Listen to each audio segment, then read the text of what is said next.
Makapalinna atrano iarabananao any tokantrano manaraka anay ato amin'ny télévision malagasy fandaharana mety toetry ny andro amin'ny aliny 20 ny volana aogositra 2024 ety. Ato anatin'ny telo andro ho avy dia ny alizay malefaka no andrafitra ny mety toetry ny andro raha toka somary mahazovana kely izay alizay zay ho any tapany avaratry ny nosy ho amin'iny alahady iny zany hoe raha ny fiatraikany amin'ny mety toetry ny andro zany dia hidina kely ny maripana ambony indrindra ho an'ny faritra voatany sy ny morotsiraka atsinanana manontolo iny any amin'ny sabotsy sy ny alahady andro. Ao an'ny rapitso maraina ary dia tahajika fa mandrahona ny faritra Analanjirofo, Antalasy, ny faritra Atsinanana izay mety arahanorana malefaka eny antsefatsefany eny. Mandrahona ihany koa ny faritra Melaka sy ny inanatsinanana voatany manontolo katraty amin'iny faritra Vadivavy Finantsy Atsimo Atsinanana iny saika ibalika kosa ny masoandro any amin'ny faritra Sisa. Ny tolakandro ho an'izay rapitso maraina izay ihany dia mbola mandrahona mety arahanorana malefaka hatrany ny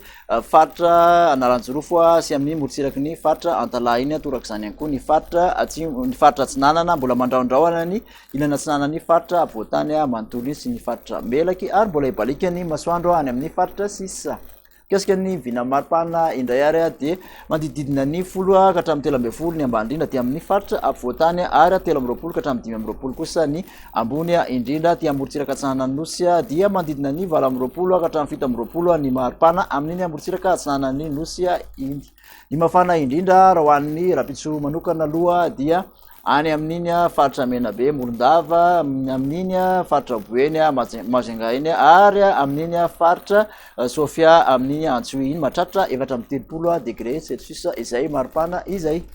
Mikasika ny fizotran'izay indray raha hoan'ny sabotsy manokana indray tontolo andron'ny sabotsy indrindra moa fa ny tolakandro dia mbola ahitana an'izay orana malefaka izay ihany ny faritra Sava sy Analanjofo ary ny faritra Atsinanana mbola mandrahondrahona hatrany ny inanatsinanany voatany manontolo iny sy ny faritra Vadivavy Finantsy Atsimo Atsinanana mbola saika ibalika ny masoandro any amin'ny faritra Sisa. Ny maripana raha hoan'izay ihany moa dia mandididina ny 1.20 ka hatramin'ny 4.20 ny ambany indrindra somary hidina kely ny ambony indrindra ty voatany 4.20 2.20 ka hatramin'ny 4.20 ny morotsiraka atsinanana mandidina ny 5.20 ka hatramin'ny 20 ny ambany indrindra raha toka mandididina ny 4.20 ny ambony indrindra. Ny mafana indrindra manerana ny nosy ho an'ny sabotsy dia amin'iny faritra Melaky iny sy amin'ny faritra Boeny iny 430 degré Celsius. Raha hoan'ny alahady indray ary dia somary mahazovana kely ny alizay